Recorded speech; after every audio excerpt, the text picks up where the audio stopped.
right, everybody, welcome back to the Cabral Concept. Great to have you here. As always, love the weekend edition of the show. Every single weekend, 8 years and counting now. We've been answering our community's questions. We usually get to about 10 to 12 per weekend. Lately, it's been around 10. And that's because I just want to give you, I want to give you the due that your question deserves. And as I always say, that even if this is not your question, your problem, your health struggle, you're going to know someone in your life struggling with one of these things. It's always nice to be able to then refer the answer as to a great place to start for them. So without further ado, let's dive into those community questions, all things wellness, weight loss, weight gain, anti-aging, high performance health. And of course, I can't provide any medical advice, medical treatment plans, medical cures, medical diagnosis. But here's the best thing. We're going to get to the underlying root cause and to figure out what is actually ailing each person. All right. So John's up first. John says, hey, doc, I've been doing the heavy metal detox once a year now for about 5 years. Should I keep taking other supplements while I'm on the detox? I take the men's hair support, the balanced zinc, magnesium, full spectrum magnesium, and the daily nutritional support. Just want to know if the detox cancels out the other stuff. Thanks. It's a great question. So, no, you are able to do your 7-day detox as needed where it falls in line. So when you are on your detox, you can take a week off from your hair support if you want, from your balanced zinc, from your magnesium if you choose to. However, what I typically share with people that if you're working under a practitioner's guidance, that they've given you these specific things as to what keeps your body balanced. So it's a little bit technical, but when you're taking 2 servings of the daily nutritional support a day, you don't need balanced zinc. Why? Because balanced zinc is 15 milligrams of zinc and 1 milligram of copper. So you're already taking care of with that. Does it provide extra magnesium? Yes, it provides about 100 milligrams more of magnesium per day than you would get from your regular daily nutritional support. So if you're only taking 1 capsule of magnesium, you don't need any. But if you're taking 2 capsules of magnesium, you can certainly add one of those at dinner. And then does it cancel out the men's hair support? No, it does not. So you would still take your men's hair support just as you typically would. 3 capsules or so per day. That's going to help block the testosterone to DHT conversion naturally, which will help then with hair loss and thinning, especially for men. All right. So hopefully that is helpful. All right. I think that answers your questions. Tanya's up next. Tanya says, what causes glucose 6-phosphate dehydrogenase to be high? My number has been considered high for my last 3 readings. I cannot find any information regarding higher levels, but a lot on lower levels. Thank you. All right. So I'm happy to help with this. It's interesting because this question's never been asked. I know exactly, what you're referring to, but also most people aren't tracking this number. So I'm wondering why you or your doctor is. But let's just go over it. So it can be produced at a higher level in the body due to oxidative stress, free radical damage in the body. So an inflammatory effect. It affects where it's typically higher, which is in the adipose tissues, the adipocytes, as well as the endothelial tissue. Okay, so what does that mean? Basically means your fat cells and the cells inside the arterial base lining. That's the best way to think about it. All right. So neither one is ideal, typically caused by higher levels of stress. And when the number is a higher level of oxidative stress in the body, which can come basically from inflammatory foods, higher levels of blood sugar, or higher levels of stress on those tissues, potentially due to a toxin such as heavy metals. Okay. So those are some of the main reasons. Now, when it affects the adipocytes, the fat cells, it can cause you to be more insulin resistant. So not ideal in terms of getting sugar into the cells, right, out of your bloodstream. It can cause you to imbalance your metabolism of hormones. It can cause you to swell those adipocytes and cause more fat gain, right? Because the fat cells swell. All right. Inside the arterial tissue, the endothelial cells, it can cause inflammation of the arteries, which of course is not great for cardiovascular disease. So that is our job, but when we know the underlying root cause, then we can work on healthy anti-inflammatory diet, balanced protein, balanced fiber levels, and again, more on the anti-inflammatory side. And I have tons of free podcasts on obviously anti-inflammatory nutrition, balancing, taking a good daily omega-3. But again, I can't provide medical advice, medical treatment, medical cures, medical diagnosis, and balancing blood sugar levels, which you can do with a product like MetaVolve or daily glucose support. So all of these things can be helpful. I would highly recommend, if you haven't, running the Big 5, or at least I would run it's called the Vitamin Tox Test. It's the starter kit. All of these available, everything that I talk about is available at stephencabral.com/shop. That takes you over to EcoLife. All right.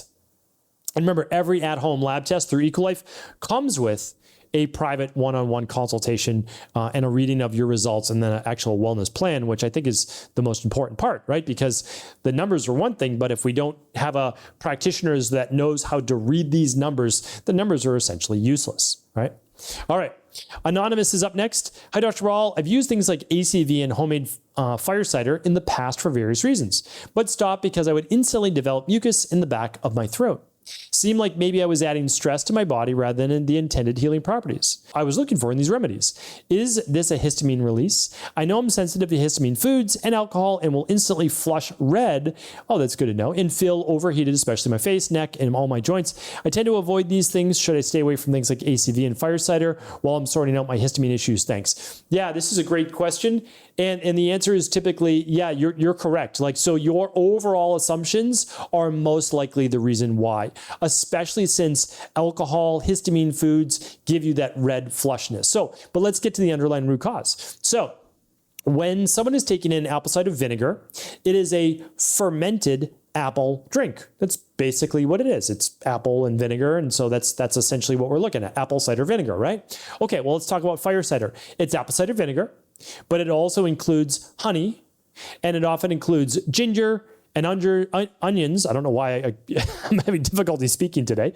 Onions and cayenne pepper. Now, there can be other things as well, but you can make homemade fire cider in that way or purchase it. So apple cider vinegar is already fermented, and if it's fermented and it's smoked or it's aged or it's spiced, you already know that it's going to be higher in histamines. That's how I teach people about, when they're dealing with allergies or Th2 dominance, they may want to reduce their histamine load. And so you look for smoked or fermented or aged or spiced. And if it's any one of those four things, okay, probably higher in histamines. So I've got tons of shows on histamines too, so please do feel free to go to stephencabral.com/podcast. Just type in histamine and you'll see a bunch of shows on that, as well as mast cells. Okay.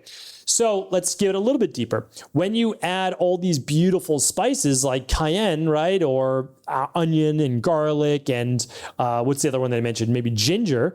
Those can be amazing, and ginger can actually help with histamines. However, when it overflows the rain barrel, it creates even more histamines in the body. So this is why fire cider can be great for some people and not so great for others. You may want to use a small amount in a little bit of a diluted mixture if you ever get a sore throat. That might be a good thing for you. Or you might say, you know what, it just doesn't work. So instead, I'm going to do a saltwater gargle when you're not feeling well. The rest of the time, yes, I would get your gut, fixed, which a lot of the histamine issues come from, to heal and seal that gut wall. So maybe you run a lab like the Candida Metabolic and Vitamins test, or you go right to the CBO protocol. And then after the CBO protocol, you do the CBO finisher for 6 to 12 weeks, heal and seal up that gut wall when you're done with it. And then you start to ease these things back. But of course, using the daily foundational protocol, using the immunity protocol, great first place to start with that CBO. All right, hopefully that was helpful. Anonymous is up. Is this the same Anonymous? I don't know. We'll see. Hi, Dr. Bral. Thank you for all that you do. I'm currently studying to become an IHP and have learned so much. I have a couple of questions. Firstly, I live in Australia and just wondering if at the end of becoming an IHP, do you recommend to go on to study naturopathy, as I have an interest in that, or do you think IHP alone is enough? Secondly, I'm 29 and have always struggled with a really heavy period. It has gotten heavier and I get a lot of clotting. I've done a test a while back with a naturopath and come back with lower progesterone. Yeah, that's common. Higher estrogen, lower progesterone for clotting. but all my other hormones were perfect. I get sore breasts, hold water, and I'm irritable after ovulation. I used to experience PMDD. I have done the 21-day detox, and I'm currently doing the CBO protocol as I have quite severe leaky gut. Thank you. Okay. I'm happy to help with all of these things, and I greatly appreciate you being a part of our amazing IHP community and our IHP Australia community. So here's the thing. For every single IHP, we do essentially a workshop a week. We've got a high performance health Zoom workshop. We have a level 1 and total group workshop. We have a level 2. We have a level 3. We have a mastery. So there's so much to learn inside of IHP. Very few people go on to become, I don't know, again, there's different, especially in Australia, it's a little bit different. So there's kind of naturopathic programs. To be a doctor of naturopathy is 4 years. So not everybody wants to go back to school for 4 years. I am maybe biased, but I've done podcasts, again, with a lot of my colleagues. Being an IHP allows you access to labs. It allows you access to all these protocols. I'm assuming you'll have taken IHP 2 because that's where you learn about all the labs. And then you go to level 3 if you want to do the most advanced lab test in the world.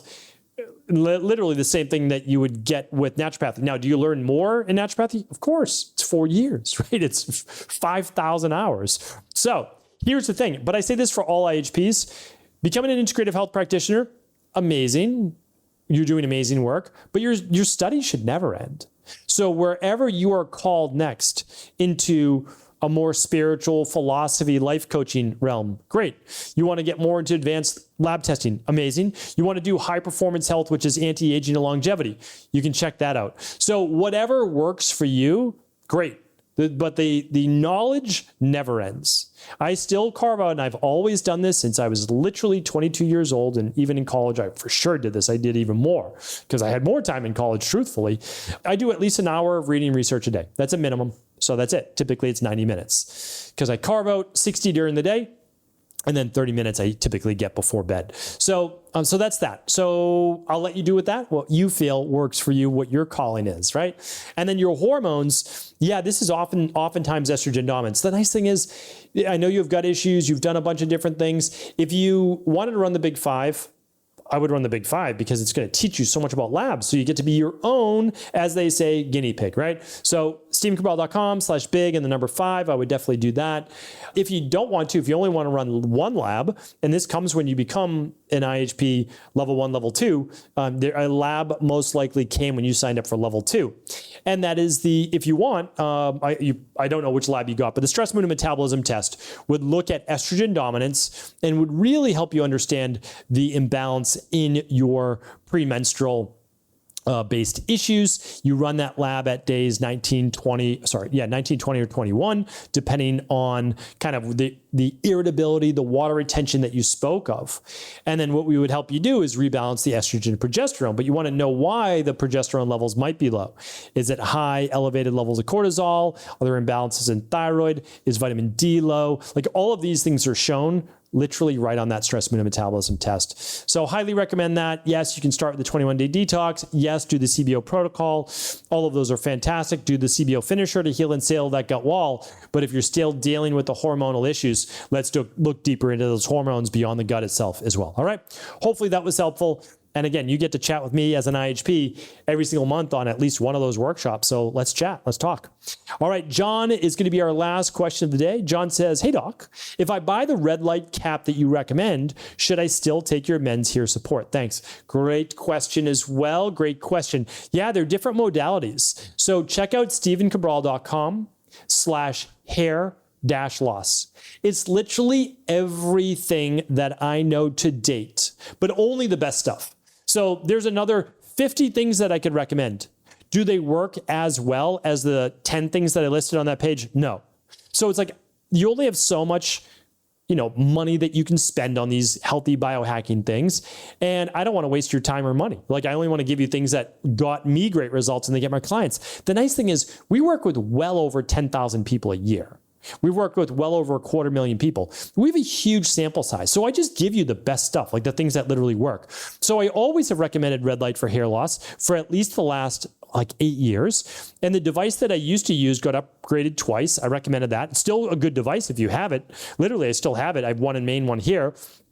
And then the red light hat is just the next level of that. It's just even better. So, but they do different things. So red light, clinically proven to help with thinning hair and hair loss, moves it more to that hair growth-based phase. It's also great for the mitochondria and great for the circulation in the scalp.